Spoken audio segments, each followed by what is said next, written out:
మహాలక్ష్మి పరివారంకి స్వాగతం అండి. ములక్కాయ సాంబారు.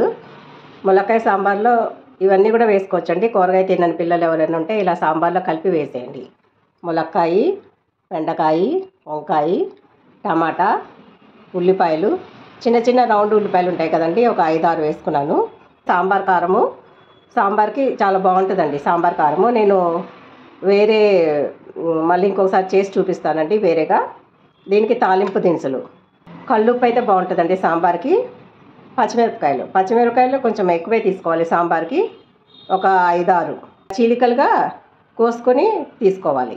పసుపు, ఇంగువ, నూనె, కరివేపాకు, ఒక 2 రెబ్బలు వెల్లుల్లి అండి. చింతపండు రసం, చింతపండు పప్పుచారుకి కావాల్సినవి. పప్పుచారుకి కావాల్సిన పప్పు 1 కప్పు ముందు దీంట్లో పోసుకొని కుక్కర్లో దీనికి 3 కప్పుల నీళ్ళు పోసుకొని ఉడకబెట్టుకొని పక్కన పెట్టుకోవాలి. ఫస్ట్ పప్పు చూడండి, తాలింపు వేసుకున్నాం కదా, మినపప్పు, శనగపప్పు, ఆవాలు, జీలకర్ర ఇవి వేసుకొని వేగిన తర్వాత వెల్లుల్లి 2-3 రెమ్మలు చితకొట్టుకొని వేసుకోవాలండి. చితకొట్టుకుని వేసుకోవాలి. 2-3-4 వేసుకున్నా బాగుంటుందండి టేస్ట్. వెల్లుల్లి నచ్చేవాళ్ళు వెల్లుల్లి వేసుకోండి, బాగుంటుంది. సాంబార్కి ఎప్పుడు వెల్లుల్లి కొంచెం వేసుకుంటే బాగుంటుంది తాలింపులో. సాంబార్ ఉల్లిపాయలు అండి, కొంచెం చిన్న చిన్న ఉల్లిపాయలు ఉంటే ఇలా వేసుకోండి, బాగుంటుంది సాంబారు. 1/2 స్పూను ఇంగువ కూడా వేసుకుందామండి. ఇంగువ ఇష్టం ఉన్న వాళ్ళు ఇంగువ వేసుకోండి. కొంతమందికి ఇష్టం ఉండదు కదండి, అది స్కిప్ చేసేసేయండి. కొంచెం సగం మగ్గనిచ్చంగానే మీరు చింతపండు పులుసు వేసేసుకోండి. దీంట్లో మిగతా కూరగాయలు కూడా వేసేసుకోండి. మీ పిల్లలు ఏవేవైతే తిన్నారో కూరగాయలు అన్నీ సాంబార్లో వేసేసేయండి. చాలా అలా అయినా పిల్లలు తింటే ఆరోగ్యంగా ఉంటారనమాట. ఎవరైతే తిన్నారో పిల్లలని కాదండి, పెద్దలైనా ఎవరైనా. ఒక 25% మగ్గినాక ఉల్లిపాయలు, అప్పుడు కూరగాయ ముక్కలు వేసుకుందాం. ముందుగా క్యారెట్ ముక్కలు, తర్వాత బెండకాయ ముక్కలు. మీ ఇష్టం అండి, మీకు ఏదైతే కూరగాయలు ఇష్టమో ఆ కూరగాయలు అన్నీ వేసుకోవచ్చండి, ఏం కాదు. సాంబార్ అంటేనే అన్ని కూరగాయలతో కలిపి చేసిందే సాంబారు. కొంచెం సేపు మగ్గనివ్వాలండి. మూత పెట్టుకుందాము. చూడండి ఎంతవరకు మగ్గినాయో చూద్దాం. కూరగాయలు 60% మగ్గినాయండి బాగానే. ఇప్పుడు టమాటాలు వేసుకుందాం. దీంట్లో టమాటా, పసుపు, ఉప్పు.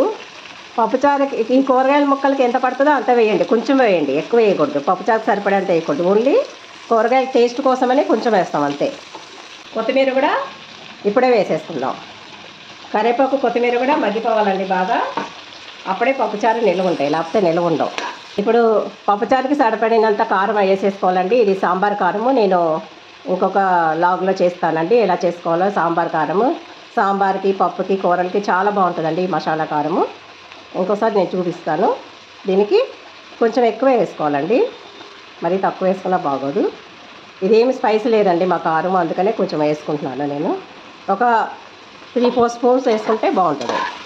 1 నిమిషం మగ్గించుకొని ఇలా కారం కూరగాయలకి పడుతుంది కదా, అప్పుడు మనం చింతపండు పులుసు వేసుకున్నాం. చూడండి కూరగాయ ముక్కలు బాగా ఉడికినాయి కదా. ఒక 10 మినిట్స్ చాలండి, బాగా ఉడికిపోతాయి 5 మినిట్స్లోనే. ఎక్కువసేపు ఏం అక్కర్లేదు. 5 మినిట్స్ ఉడికినాక పులుసులో అప్పుడు మనం ఉడికించి పెట్టుకున్నాం కదండి, ఇవి పప్పులో ములక్కాయలు వేసి పచ్చిమిరపకాయలు వేసి విడిగా అది కలుపుకుందాం. దీంట్లో ములక్కాయలు ఇలా ఉడికించడం వలన చాలా టేస్టీగా వస్తుందండి. హోటల్లో సాంబారు సీక్రెట్ ఇదేనండి, మెయిన్. ఇది ఒక టిప్ అనుకోండి మీరు కూడా, చాలా బాగుంటుంది అనమాట. ముందుగా ములక్కాయలు పప్పులో ఉడికించుకొని మెత్తగా, చాలా మెత్తగా కాదండి, దాదాపు మెత్తగా అయినాయి కదా, ఇట్లా అంటే లోపలికి వెళ్ళిపోవాలి.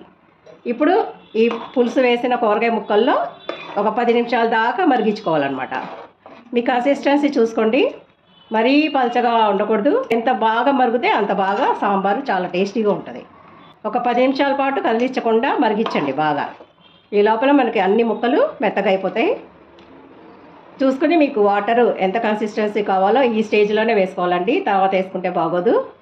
కూరగాయ ముక్కల్లో పులుసు వేసుకున్నాం ఫస్ట్, తర్వాత ఉడికించుకున్న పప్పులో ములక్కాయ ముక్కలు వేసుకొని, పచ్చిమిరపకాయ ముక్కలు వేసుకొని, పసుపు వేసుకొని ఉడికించి పెట్టుకున్నాం కదా పప్పుని, అది కలుపుకున్నాం. ఇవన్నీ కూడా కలిపి ఇప్పుడు మళ్ళీ ఒక 10 నిమిషాల దాకా బాగా ఉడకాలి. మూత పెట్టేద్దామండి. మొత్తం మూత మొయ్యకూడదు, కొంచెం ఇలా తీసి పెట్టుకోండి. చూడండి 10 నిమిషాల పైన అయిపోయింది కదా, బాగా మగ్గిపోయినాయి ముక్కలు.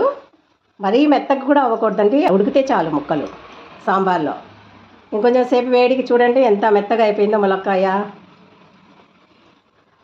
వంకాయ, బెండకాయ, క్యారెట్, ఉల్లిపాయ ఉడికిపోతే చాలండి. ఇంకా ఎక్కువ ఉడకాల్సిన అవసరం లేదు. హోటల్ స్టైల్ సాంబారు రెడీ అయిపోయిందండి.